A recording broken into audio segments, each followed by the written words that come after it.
नमस्कार,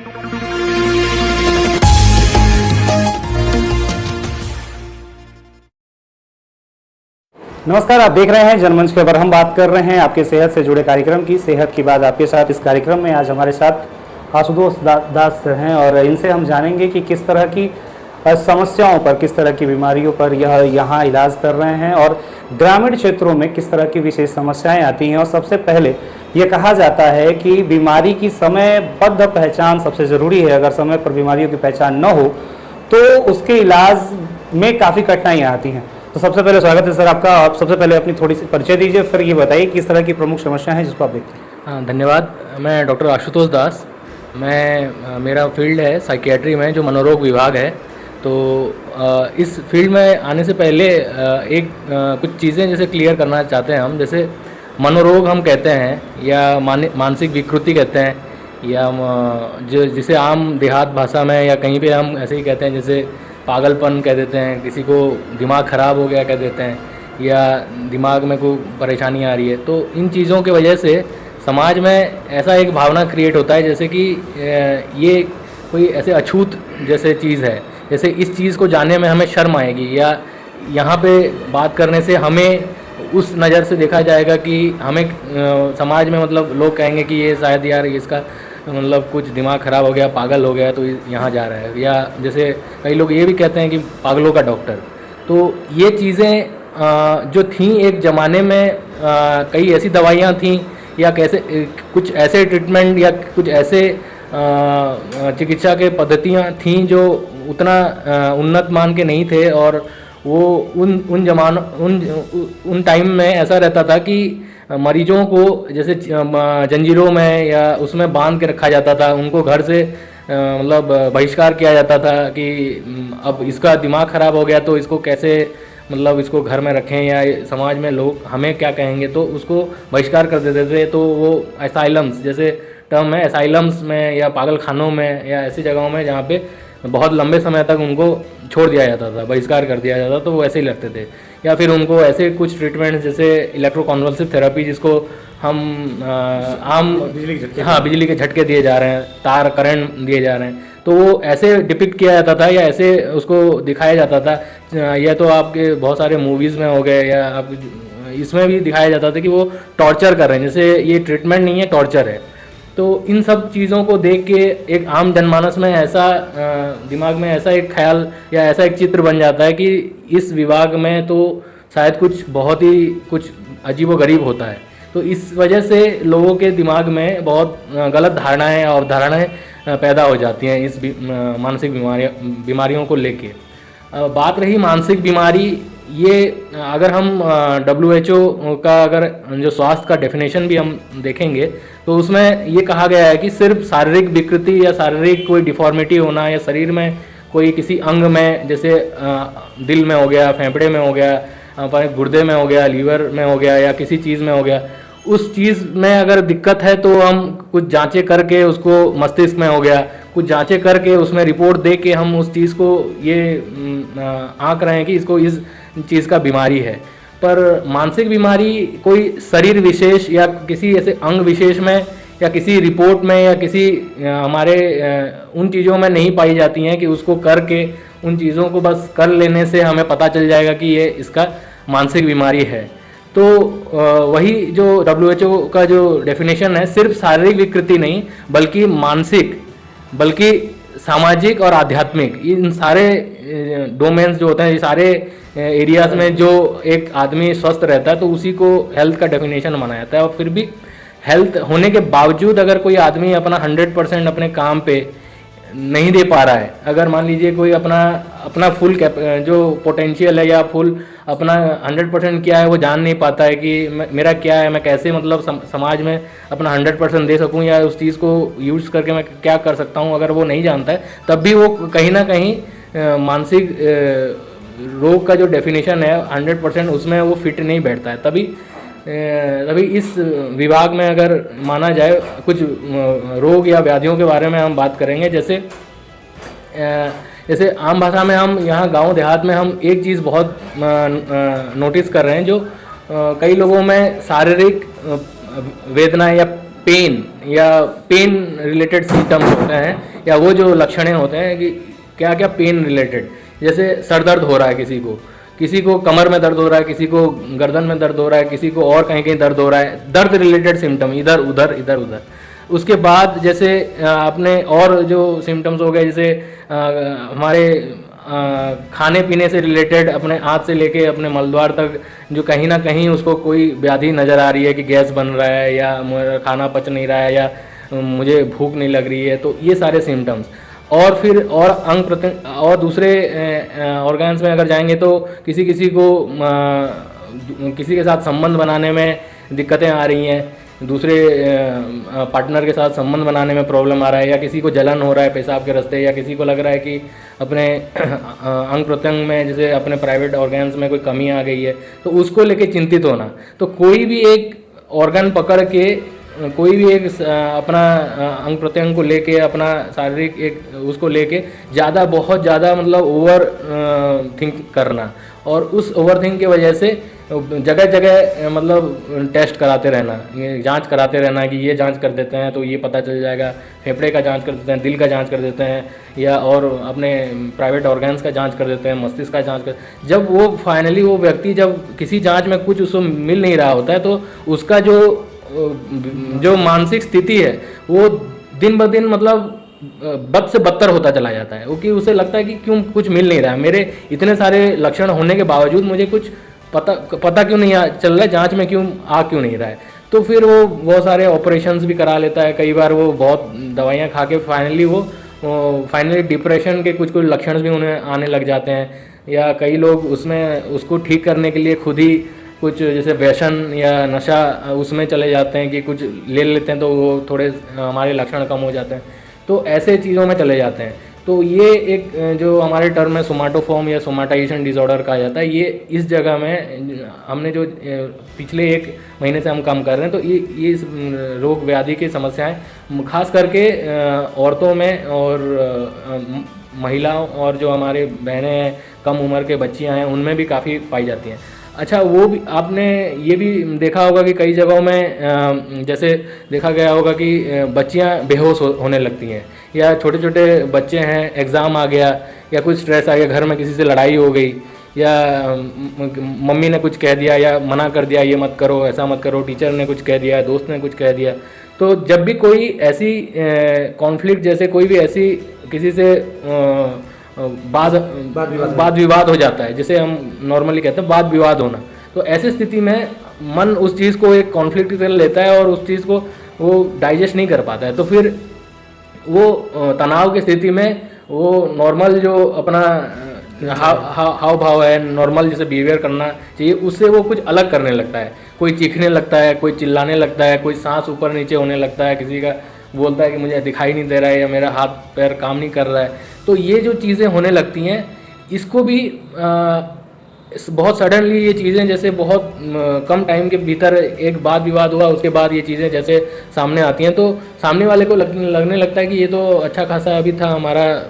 अभी ये व्यक्ति ऐसा क्यों हो रहा है। तो उसके लिए काफ़ी परिजन जो होते हैं, मरीज के परिजन होते हैं, उनमें भी काफ़ी वो तनाव की स्थिति उत्पन्न हो जाती है। फिर वो आते हैं अस्पताल, तो देखते हैं बहुत सारे जांचें करा लिया, फिर भी कुछ नहीं निकल रहा है। तो फिर इसमें आपको ये देखना है कि मरीज को जो ये हो रहा है, ये चीज़ें ठीक है, आपको पता चल रहा है कि किसी रिपोर्ट में कुछ नहीं आ रहा है, पर आप खुद से ये सवाल पूछिए कि ये शुरू कैसे हो रहा है। और मरीज को भी ये चीज़ें, मानसिक रोग जैसे हम कहते हैं, किसी चीज़ उत्पन्न होने से पहले उसे ये देखना चाहिए कि मुझे ये हो क्यों रहा है, या ये इसके पीछे कारण क्या हो सकता है। अगर उस चीज़ों को हम ध्यान रखेंगे तो हमें पता चल पाएगा कि इसके पीछे कोई ना कोई वाद विवाद या कोई टेंशन या कोई ऐसी चीज़ें हैं जिसकी वजह से ये सब चीज़ें होती हैं। और मानसिक रोग का कहना ये है कि ये बस ऐसा नहीं है कि कोई इस तबके के लोग के में ज़्यादा होती हैं या उस तबके के में, या ये गरीबों में होगा या अमीरों में नहीं होगा, या अमीरों में ही होगा, अमीरों की बीमारी होती है, गरीबों में नहीं होती है, गरीबों वो लोग बहुत खुश रहते हैं। ऐसा ये सब अवधारणाएं हैं, हो किसी को भी सकता है। अब जैसे नॉर्मल और कोई बीमारियां होती हैं, बीपी हो गया, शुगर हो गया, थायराइड हो गया, अब गठिया की बीमारी होती है और ऐसी बीमारी है जो लंबे समय तक चलती हैं। वैसे ही मानसिक बीमारी भी ऐसी बीमारियां होती हैं जो किसी को भी हो सकता है। ऐसा नहीं है कि उसमें किसी का पढ़ाई लिखाई से या किसी का पैसे से या किसी के तबके से या किसी के धर्म से या किसी के कहीं रहने से उसको इतना ज़्यादा फ़र्क होता है। और इस चीज़ को हम अगर ध्यान रखेंगे कि इसको मानेंगे और अगर हम आगे बात करेंगे, अपनी पहली बात है कि उस चीज़ को मानना कि हाँ, इसको हमारे मरीज को या हमारे भाई बंधु जो भी है घर में है या अपने खुद को वही है, जब तक हम मानेंगे नहीं या जब तक आएंगे नहीं सामने निकल के कि अब बात नहीं करेंगे। कई बार आपने देखा होगा कि हो सकता है आपको इतना पता ना भी चल पाए, जैसे बीमारी है तो समझ ना हो बीमारी के बारे में क्यों हो रहा है, पर जब तक आप बात नहीं करेंगे एक साइकियाट्रिस्ट से या एक मनोरोग विशेषज्ञ से आप बात नहीं करेंगे, वो चीज़ें खुल के नहीं आ पाएंगी। आपको पता भी नहीं चल पाता है कई बार कि क्यों हो रहा है हमारे साथ ये चीज़ें। तो एक परामर्श लेना बहुत ज़रूरी होता है। और बहुत सारे ऐसी बीमारियां हैं जैसे शक पैदा होना, किसी बेफिजूली किसी ऐसे शक पैदा होना कि कोई मुझे मारना चाहता है, या दो लोग बातें कर रहे हैं तो मेरी बुराई तो नहीं कर रहे हैं, या मेरे पीछे कोई कैमरा लगा तो नहीं रखा है, या मेरी डे टू डे एक्टिविटीज़ को या जो मैं कर रहा हूँ उसको कोई मॉनिटर तो नहीं कर रहा है, मैं जो सोच रहा हूँ ये मैं नहीं सोच रहा हूँ, ये कोई मेरे अंदर ये ख्यालात डाल रहा है, जादू कर रहा है या टोना कर रहा है। तो ये चीज़ें भी कई बार होती हैं। कई बार ऐसे चीज़ें होती हैं जो एक आम इंसान के समझ से बहुत परे होता है। जैसे कहीं बैठा है, कहीं से दूर से कहीं दो लोग चार लोग बात कर रहे हैं, वो सुनाई दे रहा है उसे। ये आम इंसान के लिए बहुत ही अजीब चीज़ है कि ऐसा हो नहीं सकता है। या तो इस वजह से जब किसी में ये लक्षण पैदा हो जाता है तो फिर वो अजीबोगरीब तरीके से बिहेवियर करने लगता है, व्यवहार करने लगता है, खुद से मन मतलब बड़बड़ाते रहना या हंसते रहना या रोते रहना, या कहीं से कुछ किसी को तुरंत जाके अटैक कर देना। कि तो ये चीज़ें, ये भी एक मानसिक रोग के अंदर आता है। बहुत यंग एज से 14-15 साल के उम्र से आता है, जो कि अगर ट्रीटमेंट हो जाए बहुत जल्दी अगर उसको लाया जाता है तो वो आगे चल के वो बीमारी ख़राब नहीं होती है। अदरवाइज़ ऐसा देखा गया है कि ये सब बीमारी आगे चल के धीरे धीरे वो मरीज का जो और बाकी सब चीज़ें हैं, उसका व्यवहार में, उसका पढ़ाई लिखाई में, उसका सामाजिक परिवेश में कैसा वो व्यवहार कर रहा है, उसके जॉब में, उसका जैसे मान लीजिए किसी के साथ उसका विवाह हो गया तो उसके साथ भी उसका बन नहीं पाता है। तो इन सब चीज़ों को बहुत अर्ली या बहुत पहले के स्टेज में, जैसे जब शुरू हो रहा है तब लाया जाए, ना कि किसी झाड़ फूक में या किसी ऐसी चीज़ों में हम जाएं कि जिससे अपना टाइम भी बर्बाद हो और वो मरीज़ का कंडीशन भी ख़राब हो। ये सब कुछ चीज़ें हैं। बाकी आप लोगों ने ये सुना ही होगा डिप्रेशन, और डिप्रेशन के बारे में बहुत आजकल मीडिया बंधु और जो अपने मूवीज़ में भी बहुत सारे कलाकार उसके बारे में बात करते हैं। बहुत सारे क्रिकेटर्स ने, आपने सुना होगा, अभी विराट कोहली ने भी बोला था, और बहुत सारे कलाकार में दीपिका पादुकोण का नाम सुना होगा। तो इसीलिए वो लोग इतना इस चीज़ों को सामने लाते हैं क्योंकि आम जनमानस में ये धारणा पैदा हो कि ये बीमारी सिर्फ किसी ऐसे को नहीं होता, कि किसी को भी हो सकता है। जैसे डिप्रेशन की बात कर लें तो जैसे मन में आपके हमेशा से उदास रहना, दिन भर उदास रह रहा है, उसको 2 हफ्ते से ज़्यादा हो गए हैं, वो उदासी उसकी ख़त्म नहीं हो रही है, उसे किसी काम में मन नहीं लग रहा है, किसी नकारात्मक ख्याल आ रहे हैं उसके खुद के बारे में कि मैं होपलेस हो गया हूँ, मेरी और ज़िंदगी में कुछ बचा नहीं है, मेरी लाइफ एक वो बोझ हो गई है। तो गिल्ट फीलिंग होना, कि खुद को कोसना, हर चीज़ के लिए खुद को कोसते रहना, नींद में, भूख में कमी हो जाना। जैसे आपसी कोई स्वामी स्त्री हैं तो उन दोनों में वाद विवाद बढ़ जाना या अपने उनमें संपर्क में कमी आ जाना।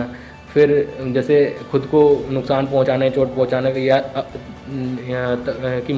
खुद को ख़त्म करने तक की विचार आने लगना, उसके पीछे वो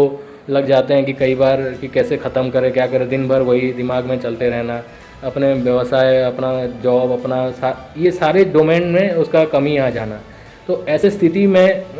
जैसे भी मरीज को ये सब कुछ बीमारियां ऐसी होती हैं, जैसे हमने बताया कि ये डिप्रेशन हो गया, एंग्जाइटी हो गया, ये सोमैटिक पेन वाले जो बीमारियां हो गई, इसमें मरीज को कहीं ना कहीं पता रहता है कि वो अपने दिमाग से या अपने काम की वजह से या किसी वजह से वो परेशान है। तो वो जो हम एक टर्म यूज़ करते हैं इनसाइट, तो मरीज को पता है कि वो बीमार है, कहीं ना कहीं, और उसका मूल कारण कहीं ना कहीं उसके मनोविकृति या मनोविकृति हुआ है करके उसको मालूम रहता है। और कुछ ऐसे बीमारियां, जैसे मैंने बात किया अभी कि कानों में आवाज़ें आ रही हैं, जिसे हम आम भाषा में पागल कहने लगते हैं, कि बहुत व्यवहार में उल्टा पुल्टा हरकत कर रहा है, वो सामने वाले को पता चलेगा कि इस व्यक्ति में कुछ ना कुछ प्रॉब्लम आ गया है। तो ऐसी स्थिति में सामने वाला लेके आता है मरीज को कि हाँ, इसको इलाज की ज़रूरत है। तो इसमें दोनों का बहुत रोल है कि जैसे अब मरीज अगर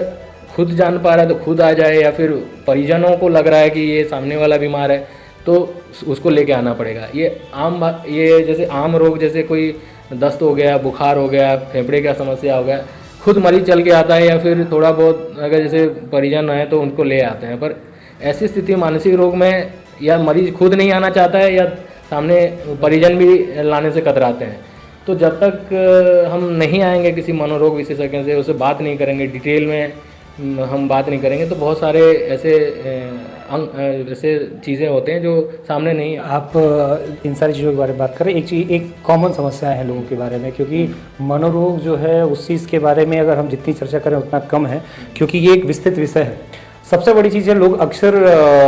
दिन में सोते समय, जगते समय, या फिर गहरी नींद में हो या कच्ची नींद में हो, ढेर तरह के सपने देखते हैं। लोग कहते हैं कि हमने सपना ये देखा, कोई हमें मार रहा है, इस तरह की कंडीशन। तो ये जो अक्सर पहले लोग कहते हैं कि जिस तरह से पहले आप सोच के सोए रहते हैं, इस तरह के सपने आते हैं। कुछ आजकल पौराणिक सिस्टम में है कि इस तरह के सपने देखें आपने तो आपको इस तरह का लाभ होने वाला है या इस तरह की क्षति होने वाली है। इस तरह के सिस्टम पे क्या है? देखिए,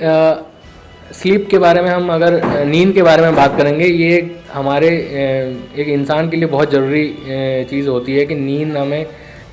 कोई भी, ये हमारा बायोलॉजिकल एक ऐसा सिस्टम होता है जो रीसेट करता है अपने सारे फंक्शंस को। जब हम सोते हैं तो फिर भी हमारे बहुत सारे अंग प्रत्यंग चलते रहते हैं, दिमाग भी चलता रहता है। तो उसके बहुत सारे स्टेज होते हैं। इस चीज़ को क्लियरली बताने के लिए, जब हम सो जाते हैं रात में, तो उसमें पहले जो स्टेज आता है तो उसे non rapid eye moment sleep कहते हैं, जिसमें उसके स्टेज भी 1 2 3 जो 2-3 स्टेज होते हैं, उसमें कोई व्यक्ति बहुत गहरी निद्रा में रहता है, वो उसमें उसका निद्रा गहरी निद्रा में रहता है। फिर आता है बीच बीच में 30-40 मिनट के ऐसे कुछ स्पेल आते हैं जिसमें कि वो रैपिड आई मोमेंट स्लीप होता है, जिसमें देखा जाता है कि कई बार आप बाहर से भी देखेंगे कोई व्यक्ति सो रहा है तो उसके जो आँखों के वो हैं वो भी ऐसे हिल रहे होंगे, उसका धड़कन तेज हो रहा होगा, उसको पसीना आ रहा होगा। कई बार हम पेशाब के लिए भी ऐसे रात में उठते हैं, तो इसी मोमेंट में वो चीज़ें वो होती हैं, रैपिड आई मोमेंट स्लीप। तो ये रैपिड आई मोमेंट स्लीप जो होता है, इस दौरान हमें कई सपने ऐसे आते हैं, नाइटमेयर्स हो सकते हैं, वो सपने हो सकते हैं, वो कुछ भी दैनिक जीवन में जो हम देख रहे हैं, किसी से बात कर रहे हैं, किसी से कुछ हो रहा है, पास्ट में कुछ किसी से कुछ वार्तालाप हुआ था, या टीवी में हमने कुछ देखा था, या अखबार में कुछ पढ़ा था, तो इन सब चीज़ों को लेके एक कोई ऐसा उसमें ठोस नहीं होता है कि यही सपना आने वाला है, ये सपने का कोई मतलब होता है या नहीं होता है। उस चीज़ों में ज़्यादा घुसने का या उसमें ज़्यादा उसमें इन्वॉल्व होने का कोई मतलब नहीं रहता है। पर इसमें सबसे बड़ा लोगों में एक चीज़ रहता है कि कई लोग नींद में बातें करने लगते हैं, बड़बड़ाने लगते, कोई चीखने लगता है, कोई चलने लगता है। ये ज़्यादातर non rapid eye moment sleep जो होता है, NREM स्लीप जो मैंने पहले कहा था, उस स्टेज में ये चीज़ें होती हैं और एब्सोल्युटली नॉर्मल होता है। इस चीज़ के लिए आपको कोई ऐसा ट्रीटमेंट की ज़रूरत नहीं होती है, बहुत सारे केसेस में ज़रूरत नहीं होती है। अगर किसी को बार बार ये चीज़ें हो रही हैं या कुछ किसी को चोट लग रहा है, कुछ हो रहा है, तो उस चीज़ के लिए हम सतर्कता ले सकते हैं, अदरवाइज़ इसको कोई व्याधि नहीं होती है। लंबी परिचर्चा में आगे और बहुत सारे विषय ऐसे हैं जो रह गए होंगे, इन पर फिर से कभी चर्चा करेंगे। तो इस पूरी परिचर्चा में एक बार और कि मनोरोग को पहचानना, मनोरोग के बारे में जानना, जैसा कि डॉक्टर साहब से इतनी लंबी बातचीत में हमें महसूस हुआ कि सबसे बड़ी समस्या है कि मनोविकृति जो होती है, मानसिक रोग जो होता है, उसके बारे में सबसे पहले तो लोगों को पहचान नहीं है, और एक डर है कि शायद अगर हमने किसी डॉक्टर से कंसल्ट किया, बात किया, तो ये फैल जाएगा कि हमारे घर में कोई मानसिक रोगी या पागल रहता है। और इसकी वजह से ढेर सारे लोग इन सारी बीमारियों को घर में छुपाते हैं, और लंबे समय तक छुपाने की वजह से वो बीमारियां और बढ़ जाती हैं, और जिससे खतरे बढ़ते हैं और सामने वाले को अपना जीवन समाप्त भी करना पड़ता है। बहुत सारी ऐसी विकृतियां आती हैं। आज के आधुनिक दौर में मानसिक बीमारियां, मानसिक विकृतियां, डिप्रेशन में आना और आज के इस भौतिकवादी युग में जहां कंपटीशन इतना बढ़ गया है, इसके लिए आखिरी में बस एक छोटा सा रैपिड पॉइंट में कि हमें किन किन चीजों पे ध्यान नहीं देना चाहिए अपने इस आज के युग में और कैसे अपने पोटेंशियल के हिसाब से थोड़ा सा काम करना चाहिए ताकि हम इस तरह की एंजाइटी में न जाएं। सबसे पहले कोई भी ऐसी न्यूज़ में या ऐसे कोई घटनाओं में आप आंख मूंद के विश्वास मत करिए जिससे कि आपने खुद महसूस ना किया हो, ना देखा हो, ना सुना हो, ना उसको खुद से महसूस किया हो। तो कोई कहीं पे लिखा हुआ है या कहीं पे किसी ने बोल दिया या कहीं पे कुछ आपने कहीं क्लिक कर लिया, आपने कहीं से कुछ देख लिया या सुन लिया, कहीं से सुनी सुनाई बातों पे कम विश्वास करें जब तक वो खुद महसूस ना करें। और बहुत जैसे अच्छा किसी घर परिवार में भी जैसे आप अपने बच्चों को ही, आज मैं एक मरीज़ देख रहा था, तो अपने बच्चों को इतना प्रेशर मत करिए कि अपने उनके जो स्किल्स हैं, उनके जो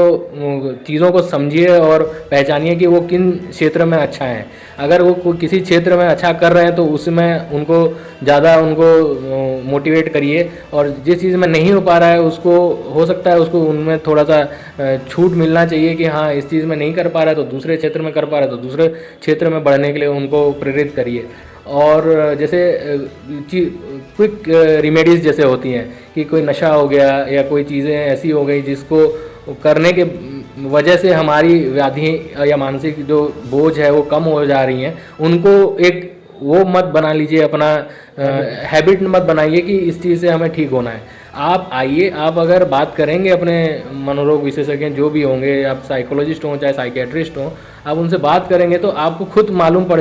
चल पाएगा कि आपको कहाँ प्रॉब्लम हो रही है, किस जगह में प्रॉब्लम हो रही है। आपका समाधान कई बार आपके खुद के पास होता है, बस किसी के बोलने तक की देर रहती है कि हाँ वो कह देता है तो वो आप समझ पाते हैं। तो इस चीज़ को आप ध्यान में रखिए बस।